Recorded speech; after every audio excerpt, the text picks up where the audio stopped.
Hi, everybody. I am Dr. Roseann Capanna-Hodge, and we are here with our Parenting Lifeline series. And I am doing this series for parents like you and me when we are struggling in a mental health crisis, not really sure what to do and where to go. And everything that I do in both our center in Ridgefield, Connecticut, and in the Global Institute of Children's Mental Health is about giving parents real solutions to real problems for kids that are dysregulated, that are struggling with anxiety, OCD, PANS, PANDAS, whatever's going on. There are solutions. And I really want parents to feel hopeful, even when it's an awful moment, an awful day, an awful month, or an awful year. And it's about using science-backed solutions. And there are so many, and many people are not aware of them. And so, if you're new to us, if you are just learning about things, dig deep, listen, read, get information, and grab another mother and help them out and give them a lifeline because we all need support.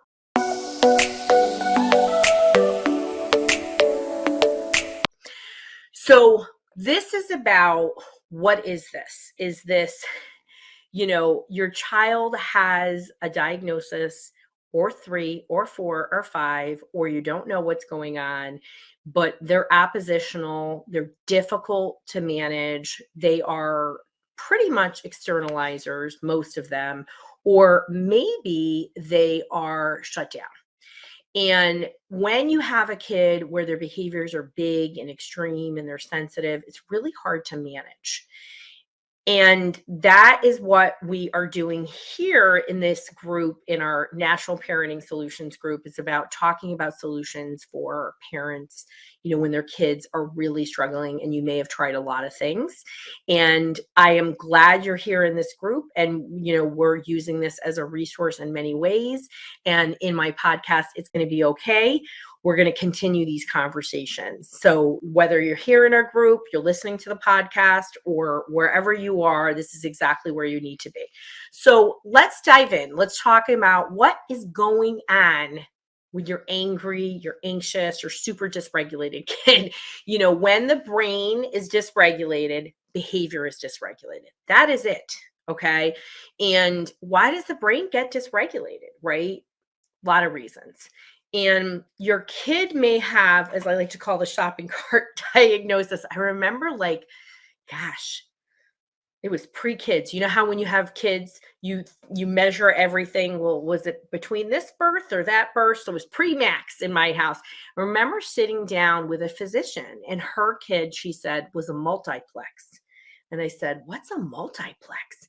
She's like, "You don't know what a multiplex is?" And I was like, "No, it sounds like a movie theater or something, where there's a lot of theaters." And she said, "Oh, he's got multiple diagnoses.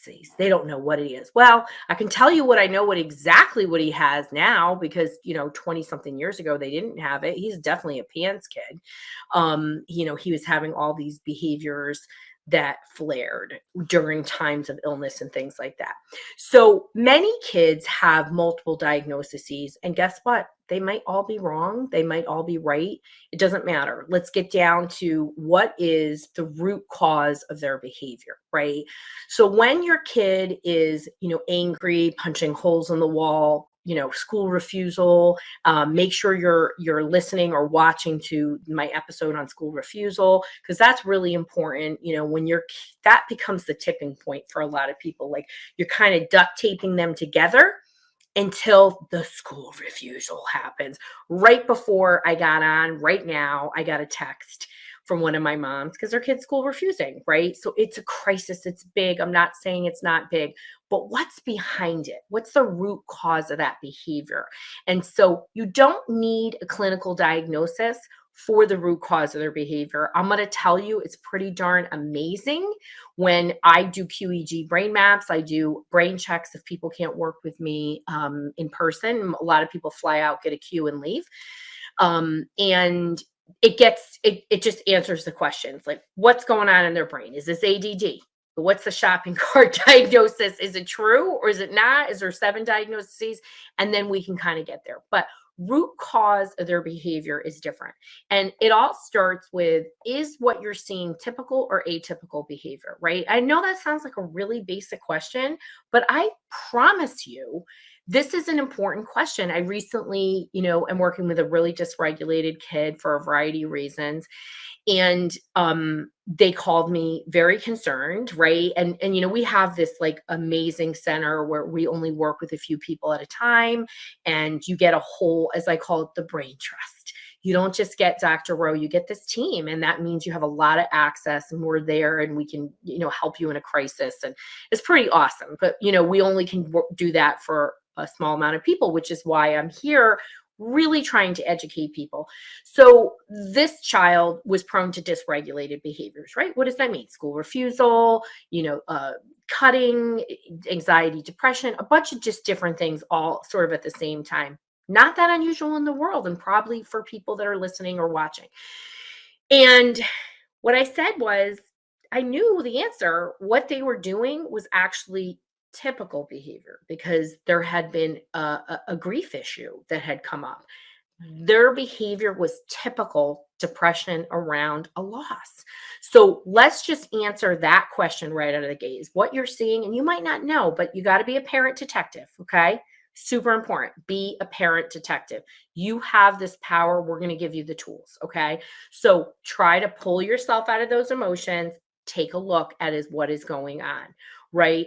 And think about what is surrounding this behavior. Is it when you ask them to do something? Is it when their truly annoying sister is around them? Is it because they have OCD and they had to use the doorknob to get out of the room, and they truly have germ phobia, right? And what is those triggers? What are those things? We're not going to walk on eggshells around kids. We're going to get to the bottom so that we can give them the tools, right? Because how do you manage angry, irritated, or out of control behavior, right? This is tough stuff, kids. I'm a PANS mom. I'm not just a mom of a delightful dyslexic, remediated dyslexic. Whenever somebody would say to me, "Oh, I'm so sorry your kid has dyslexia," I'm like, "Oh my gosh." Not to minimize dyslexia, because but my kid's happy and well adjusted, and his issue seems like nothing. Like, okay, there's a prescription, and you can fix dyslexia with the right intervention. When a kid is dysregulated and punching holes in the walls and telling you to F off, and like just ignites and has a sensitivity, if you just say, "Look, it's so sunny outside," and they're like, "Why are you telling me it's sunny outside?" I get it from a mother's point of view, but also from the over 10,000, people that I've worked with, and families over the years. I've done over 10,000 brain maps. And that means I've done a lot of deep work. I've worked in residential treatment centers. I've worked with, you name it. And the complexity, as I always say, is never the problem. It's the attitude towards the problem. But what do you do when your kid's out of control? First of all, you want to put your own oxygen mask on first, of course, number one, but you have to be that parent detective, and you have to look at what's going on. When you're unsure of what the clinical diagnosis is, it's probably because there's a lot of behaviors in there. And, you start trying to look at, I love to do Venn diagrams and see where the overlap is. Like, oh, could he be autistic? Oh, she every time she gets a cold, she completely destabilizes. Maybe it's PANS. Oh, now we see that she's a strep carrier. Maybe it's PANDAS. There's so many factors in it, okay? And I know you have a lot of anxiety, but you have to really make sure that you are getting to the bottom of those causes of the behavior. So look for triggers, right? What are igniters, right? Is it that they don't understand a task? Is it when they're bored? Is it when they're hungry? Is it when you don't got it together, right? And we've all been there, and it's okay, but you don't want to live there. You don't want to live in that, right? I recently worked with somebody, felt like was like working with somebody when I worked with somebody who had their kids taken away, so angry at their kid for being a kid who was struggling. I mean angry, like where I was like, I can't work with you until you get it together. You're not putting your oxygen mask on and you are actually igniting the problem.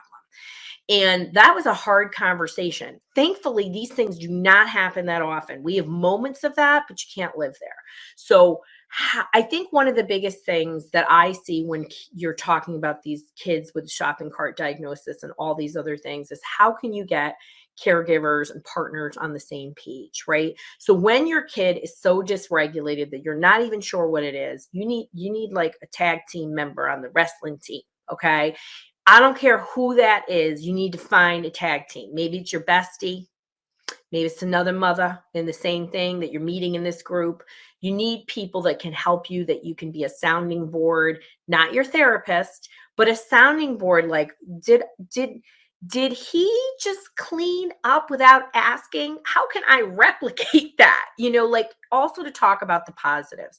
But when your partner isn't on the same page as you, I'm going to tell you, because I do a lot of work. I'm amazing with dads. I speak man language. They like data and numbers, and they like to see projections. And I know how to do that because I love data. It's my love language. And that's why I do, use these brain-based tools, because they work and they create a lot of success. And we put a lot of measurements so people can see in different forms that success. But the biggest breakdown is men often think kids, because they don't have enough information about the problem, right? You don't have to understand the exact diagnosis, but you can talk about dysregulated kids. You can talk about dysregulated behaviors. You can have your partner watch this video by joining this group. Okay. You can have them listen to the podcast. They need their own information, because I'm telling you, they think their kid is doing this on purpose, not because they're not an awesome person. But when it comes to a dad, they're just not learning. They're not the Google MD that you are. So get them some good information, get them my book, get them with a provider that's aligned with you, and have their own conversations with them. It's super, super important in this journey. When you have these highly dysregulated kids, you need a tag team partner. And 80% of marriages with a child with special needs end in divorce. It's like 60% in the regular population, but it's a strain. And I recognize that. And I think the other thing that is a big worry in this is, how do you support the siblings when your kid is this dysregulated? So honest conversations without shame or blame go around all the time in the family. And having had a kid who was very dysregulated, these are honest conversations about, in my case, a kid whose infections affected their brain, right? And saying, like, it affected his brain and this is what happens, and we can see this, and highlighting when things go well, and talking in a way that's loving. And also to say, like,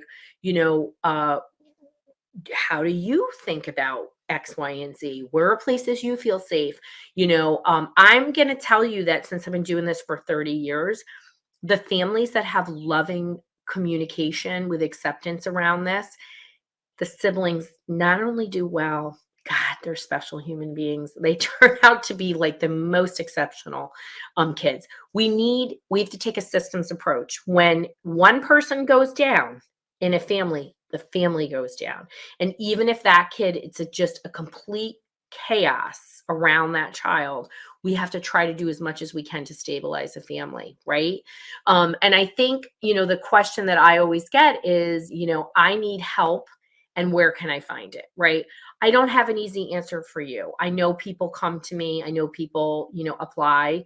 And you can go to www.drroseann.com/apply. We only take a very limited amount of people. Again, my deal. It's not the size of the problem, it's the attitude, right? I need the people who are like, I got the hope and the belief. I'm ready to get it done. I'm ready to deal with this. It's about, we teach you how to work smarter, not harder, because it's already hard as it is, right? We didn't sign up for this. We thought it was going to be like sunshine and flowers and all that other stuff. Those people have 4 kids with no issues. What's going on? How did that happen, right? I like to joke because we have to make light, but you have to ask somebody. You can use these groups as an opportunity, But honestly, you are the help. You are the source of it, and you have the power to do it. You just need the step by step way. You start with one behavior, you be a detective. Diagnosis is great if it's going to get you something. If it's going to get you an IEP, it's going to get you a 504, it's going to get you a treatment specialist, right? So, like PANS and PANDAS is a great example of that. OCD is a great example of that. A proper ADHD is a great example of that. So, if you're not getting the right specialist to help you with that, you're going down the wrong road, right? I recently had somebody with depression who went to a psychiatrist who said they had ADD. And I was like, where did this ADD come from? You know, what are you doing? We've like, it's not the right thing. So we want to make sure we're getting the right help, but it all starts with understanding those behaviors. So get yourself a journal. Right, you can use your iPhone, your notes section in your iPhone is your friend, and start just saying, these are the triggers that I saw when I asked him to eat. He flipped out on me. Okay. And you can be more detailed. He told me that this, that, and the other thing. He refused to come out of his bedroom when blah, blah, blah, after the time change. Start getting analytical. I promise you, people come to me with a lot of stuff, and I'm like a make sense out of everything person. Everything is connected. We've become specialist worlds where nobody wants to deal with one behavior. Each behavior can be really meaningful because there could be something in that when you align yourself. And you have a kid who's out of control, you need mental health help. Please don't not do that. Many of my PANS people are like, well, I'm not going to do the mental health because we're doing the medical. That is baloney and cheese, okay, is what that is. I don't want to hear coulda, woulda, shoulda. You want to get the behaviors under control. It's the behaviors that are ruling your life. You need a behavior specialist. Not to say the medical care isn't important. And I wish I could say my magic wand, there was one thing. You have to dig in and do that. And the diagnosis can be really helpful if it aligns you with the right professional. But again, chart your behaviors, look at when they're happening. It also gives you something to measure because we often focus on the gap and not the gains. And so when we are moving forward with these very dysregulated kids, we have to measure the little gains because it's the little gains, right? The little behaviors that totally transform lives. I mean, transform lives. So I want you to always stay hopeful, stay strong, be the Google MD that you are, Dr. Roseann approved. And just remember, sending you a lot of love and light. You can get through this when you have a dysregulated kid. And if you are new and you want to share this, please make sure help another mother out and share our group, Natural Parenting Solutions, share our podcast.